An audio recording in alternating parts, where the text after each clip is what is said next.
भाई और बहनों, मुझे बताओ, अयोध्या में राम मंदिर बनना चाहिए था या नहीं बनना चाहिए था?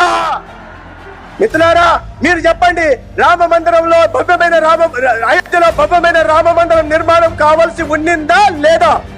भाइयों बहनों, 70 साल तक एक कांग्रेस पार्टी ने राम मंदिर को रोक कर रखा।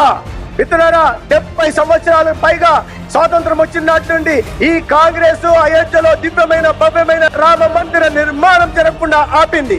आपने मोदी जी को दूसरी बार प्रधानमंत्री बनाया। मोदी जी ने 5 साल में केस भी जीता, भूमि पूजन भी किया और प्राण प्रतिष्ठा कर जय श्री राम कर दिया। మీరు రెండోసారి నరేంద్ర మోడీ గారిని గెలిపిస్తూనే నరేంద్ర మోడీ గారు కేసు కూడా గెలిచారు, విగ్రహ ప్రతిష్ఠ కూడా చేశారు, శ్రీరామ మందిర నిర్మాణంలో ప్రాణ ప్రతిష్ఠ కూడా చేసి ఈ దేశం ముందు జై శ్రీరామ్ అనే నినాదాన్ని నిలిపారు.